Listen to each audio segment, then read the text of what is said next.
As makers, we spend a lot of time following patterns and, doing things exactly one way. I had seen this beautiful piece of fiber arts just on the internet, and it was this three-dimensional, like 3-story tall gradient piece that was absolutely stunning, and it has just stuck with me. And I decided that I needed some time just to play. And so I was inspired by that. This is completely different, but this is my take on some 3D fabric wall art, and I can't wait to show you how I did it.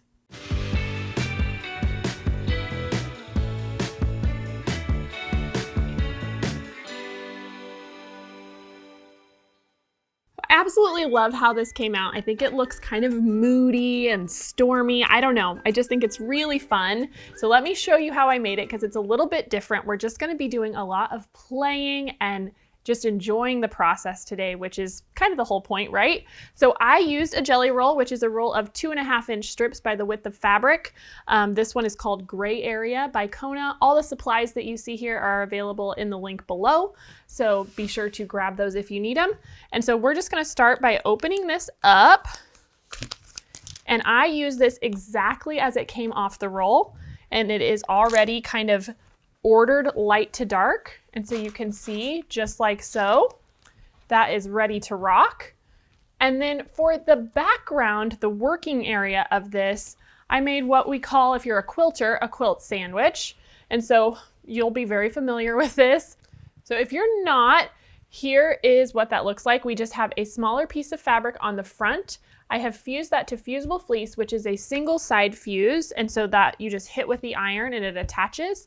And then I used a larger piece of my fabric on the back, and I used a basting spray that is just an adhesive that you spray on to attach that to create this quilt sandwich, as we like to call it. And then I went ahead and I used a pencil and my ruler to mark out the area that I wanted this to end up. So I had some guidelines to work with. And so you can see I measured roughly 20 by 22. And so I have a line on the top and the bottom and along each side. And so that's going to be my working area for this artwork. And so now that that is ready to go, let's go ahead and prep some of our strips. This is super easy. I'm just going to go ahead and actually flip this over because I decided I wanted to work dark to light. And one thing that you do want to keep in mind when you're doing this is you can choose either one, but whichever one you start with is going to be the top of your artwork. That's just how it works out to give it this kind of three-dimensional look that we're wanting. And I liked it dark to light. So you could do the opposite if you want. You would just want to start with whatever color you want at the top. And so let's go ahead and take our strips now. And I liked to leave them with the same color together. And so this whole stack, there's 4 strips that are all the same color. So of course I can use the measurements on my mat. If you don't have one of these, you can use a ruler. I have that here, but all we're looking for is 22 inches. So I'm going to start by cutting off the fold side here. I'm moving that out of the way, and then I can use the length of my ruler here and just slide down to 22 inches. Make sure that's straight along the strip and cut off the opposite end.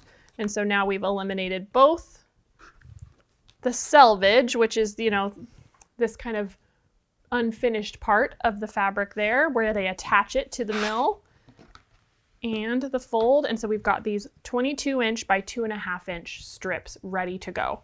And so you're going to do this exact same thing with your entire roll and just keep it kind of stacked in the colors that it came off, because you're going to want to use that as you go.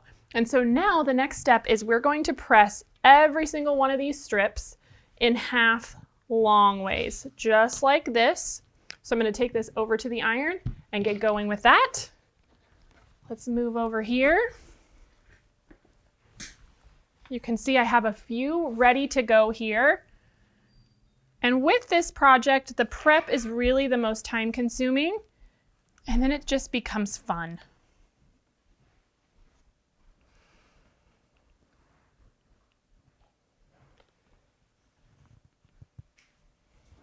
And if you want to do just a few colors at a time so you can make some progress on the sewing, that's okay too. And I have some of these already pressed and ready to go. So I'm just going to go ahead and get started. So let me clear off this workspace so it's easier to work, and I'll meet you back here.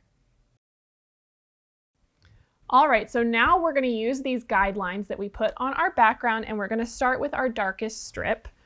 And all I'm going to do is open that up so that the fold is pointed down so that we're sewing in the valley and not the peak.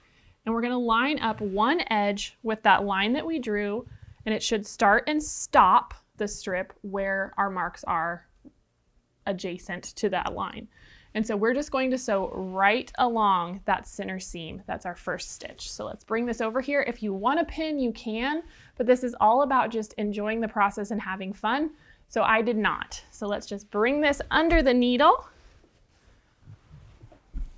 And it is helpful, of course, to make sure your needle is centered.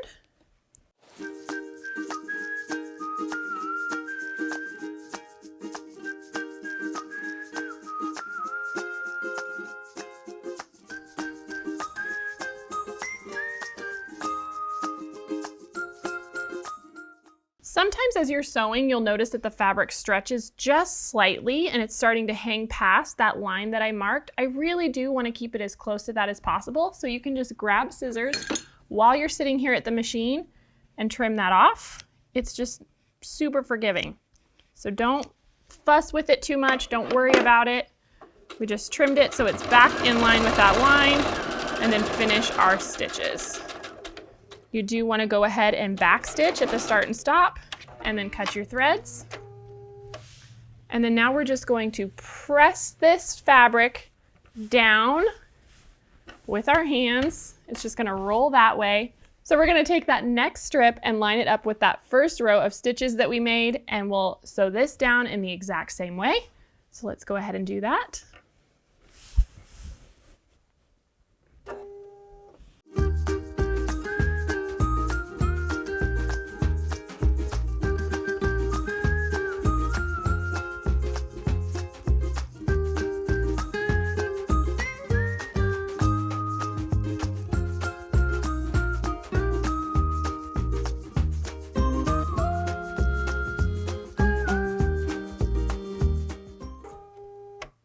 All right, so once you have those first two strips sewn on, now you want to press this one the opposite direction for now.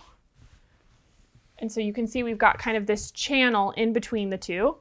That's where we're working. And so now we're going to take our next strip and we're going to float that in between. And so your fold line should just kind of float in between those first two. And we'll sew this down. Then we'll open this back up and we'll add another on each side in the exact same way. So I'll go ahead and do that and I'll meet you back here. All right, so now we're getting close to the place where we would change colors, and you can kind of just decide how quickly you want to do that based on your preferences. And so I'm just going to start pushing all of these down because I have this one channel where I still need to add the next color. And so we want to push all of these out of the way, and I'll grab this next color. It's not much different. I don't even know if you can see on camera that it is a different shade. It's really close, but you'll notice that it's basically sandwiched between two of the previous shade.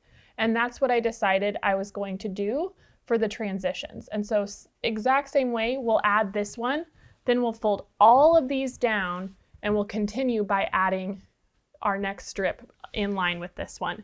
And you're just going to follow that exact same process all the way through until you get all of these strips added, and it looks just like this. And they're all brushed down this way.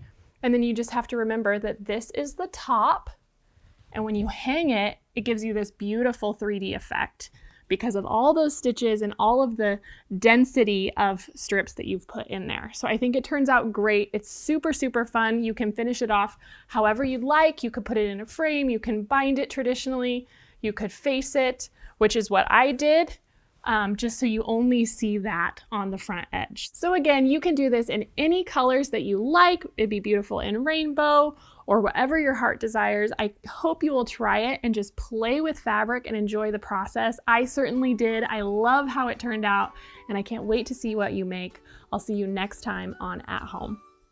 Hey everyone, thank you so much for watching At Home. We're so excited to be almost 1 million quilters strong here at Missouri Star. And so if you haven't already joined our family, be sure to subscribe and hit that notification bell so you can be notified of all of our future tutorials, and we'll see you soon.